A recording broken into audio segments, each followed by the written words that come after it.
नमस्कार, मी आहे आपला प्रिय बल्लवाचारी Sanjeev Inamdar and welcome to my YouTube channel ज्याचं नाव आहे स्वाद यात्रा.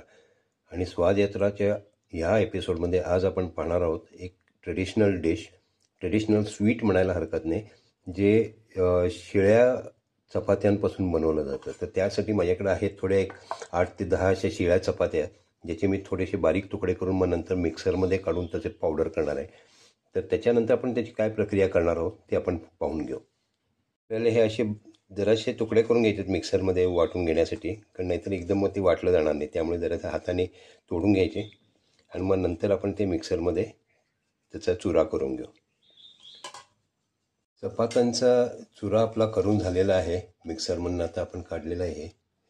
आणि आता आपण ह्याची पुढची प्रक्रिया म्हणजे आपण आता हा जसं बघा किती मस्त बारीक झाला आहे. बट एक टिप ह्याचं की हा असा चुरा करायला शिळी चपातीच चांगली होते. ताज्या चपातीचा असा चांगला चुरा होऊ शकत नाही. त्यामुळे शिळी चपातीच वापरा. आणि ह्या चपातीमध्ये आता ह्या चुऱ्यामध्ये आपण बेसिकली तूप आणि गूळ घालून मिक्स करून त्याला व्यवस्थित मळणार आहोत वळणार आहोत. आणि मग त्याचे मग आपण लाडू करणार आहोत. आणि हे जे लाडू आहेत हे पौष्टिक पण असतात आणि चवीला खूप सुंदर असतात. तर आपण हे लाडू करून पाहू. ह्याला काय म्हणतो आपण, शिळ्या चपातीचे लाडू म्हणू, और काही तुमच्याकडं काय म्हणतात ह्या प्रकाराला. कारण आय एम डेफिनेट की तुम्ही पण हे प्रकार कधीतरी केले असतील. तर तुमच्याकडं काय म्हणतात हे मला नक्की कॉमेंट्समध्ये कळवा. थँक्यू. आता आपण फायनल स्टेपकडे वळू. हा आपण जो शिळ्या चपात्यांचा चुरा जो केलेला आहे मिक्सरमधून काढलेला, हा अप्रॉक्सिमेटली अराऊंड 1/2 किलो आहे म्हणायला काय हरकत नाही. तर त्यामध्ये आपण आता मिक्स करणार आहोत. पहिला म्हणजे आपण मला गुळाची पावडर मिळाली, त्यामुळे मी गुळाची पावडर ही आता एक 100 ग्रॅम मिक्स करणार आहे आधी. नंतर मग आपल्याला कमी जास्ती कसं वाटते तसं आपण वाढवू शकतो, नाही तर कमी करू शकतो. आणि आता हे मिक्स थोडंसं करून घ्यायचं आहे हाताने आपल्याला. ओके. आणि ह्याला आवळून आणायला आपण साजूक तूप जे असतं आपलं, आता आम्ही घरात केलेलं आहे त्यामुळे ते साजूक तूप घालून आहे ना आपण ह्याला मळून घेणार आहोत. आणि मग त्याचे बॉल करणार आहोत आपण. और तुम्ही असंच ठेवलं तरी हरकत नाही. ह्याला तसंही खाऊ शकतो आपण नुसती पावडर आणि हे पण. बट तुपाने एक त्याला फ्लेवर चांगला येतो आणि त्याचं एक टेक्स्चर पण चांगलं येऊन जातं. आता इथं मी अंदाजाने एक 6 ते 7 टीस्पून तूप आधी घालून घेणार.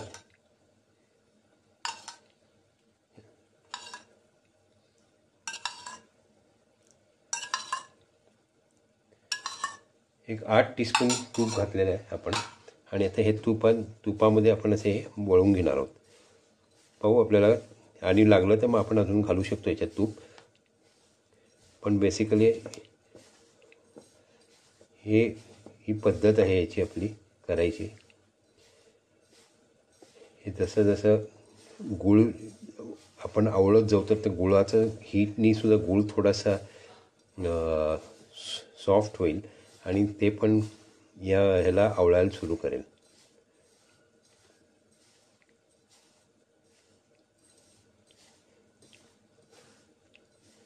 आमची आई लहानपणी असं हा प्रकार खूप करायची. ऑफकोर्स त्यावेळेला असं एवढे बारीक पावडर करत नव्हतो आम्ही चपातीचे. थोडेसे ते हाताने जेवढे बारीक करता येतील तेवढे तुकडे करायचे. हे जरासं आजकाल आपल्याकडं मिक्सर ग्राइंडर्स आणि हे सगळे प्रकार आल्यापासून आपल्याला हे जरा सोपं झालं जास्ती. हे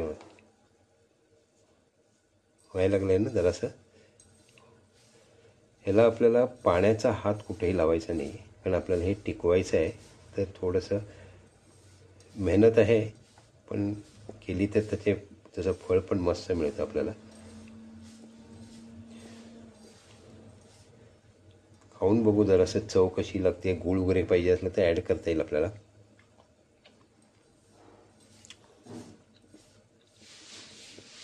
गुळाचं प्रमाण व्यवस्थित आहे, काय प्रॉब्लेम नाही आहे. पाहिजे असेल तर तुम्ही जास्ती घालू शकता, कारण मी स्वतः डायबेटिक असल्यामुळे जरासं कमीच घेतो. तर हा मी लाडू करण्याच्या ऐवजी मला असं वाटायला मी हे असंच ठेवून देईन की ह्याच्यामध्ये चमचा घेऊन खायला मस्तच लागणार आहे. लाडू करायचं म्हटलं की मला जरासं अजून भरपूर तूप घालावं लागेल आणि त्याचा कॅलरी काउंटसुद्धा खूप वाढेल. त्यामुळे मी असंच ठेवून देईन. हे तुपाचाही मस्त सुगंध आलेला आहे ह्याच्यामध्ये.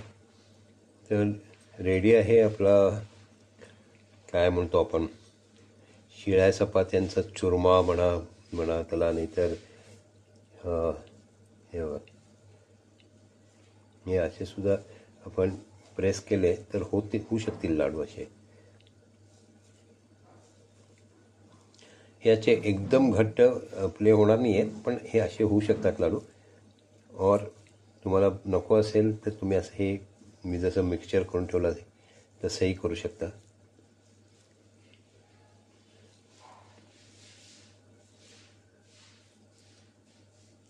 हे पहा, हे असे छोटे छोटे लाडू करून आपण ठेवू पण शकतो, नाही तर असे पावडर पण ठेवू शकतो, जशी तुमची इच्छा. पाहिलं का? तर आपण काय घेतलं याच्यामध्ये, पाव किलो आपला चपातीचा चुरा होता, त्याच्यामध्ये 100 ग्रॅम गुळाची पावडर घातली आणि एक 8 टीस्पून आपण तूप घालून हे असं मळून घेतलं पहिल्यांदा आणि मग नंतर असे वळले लाडू.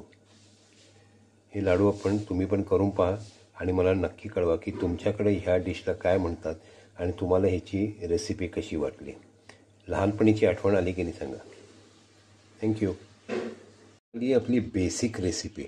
आता ह्याच्यामध्ये आहे ना आपण थोडेसे फ्लेवर्स ॲड करू शकतो. जसं आता मी याच्यात थोडीशी वेलदोड्याची पूड घालतो आहे, चवीप्रमाणे थोडेसे 1/4 टीस्पून म्हणायला हरकत नाही. आणि त्याच पद्धतीने आपण थोडीशी सुंठ पूड or maybe dry ginger powder जी आपण म्हणतो ती पण घालतो चवीला, ती पण साधारण एक 1/4 टीस्पून. आणि फायनली अगदी थोडंसं एक चिमटीभर म्हणायला काही हरकत नाही आपण जायफळ पूड घालणार आहे. This also gives a good flavour आणि बेसिकली पोटावर हलकं होतं आहे जायफळ घातल्याने, पचनशक्ती वाढते त्याच्याने. तर हे आता घालून आपण ह्याला परत मिक्स करणार आहोत. आणि आता तुम्ही बघितलं तर हा गूळ हळूहळू वितळायला लागला आहे आणि त्याचे आता बॉल करणं जास्ती सोपं झालं आहे. तर आता हे जरासं एकदा व्यवस्थित मिक्स करून घेतो मी आणि मग त्याचे बॉल करून आपण ठेवून देऊ. हे बघितलं का, आता एक आपण पीठ मळल्यासारखं पीठ व्हायला लागलं आहे त्याचं.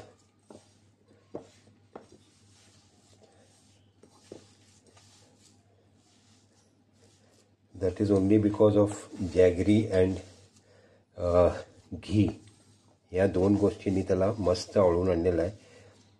आणि आता ह्याचे लाडू करून आपण ठेवून देऊ. मळून झालेलं आहे. आता आपण याचे छोटे छोटे छोटे असे लाडू करून घेऊ. म्हणजे एका वेळेला एकच खाल्ला जाईल, नाहीतर गोड असल्यामुळे अति खाल्लं जाऊ शकते. हे पहा, आणि एक करून दाखवतो तुम्हाला. किती मस्तपैकी त्याला.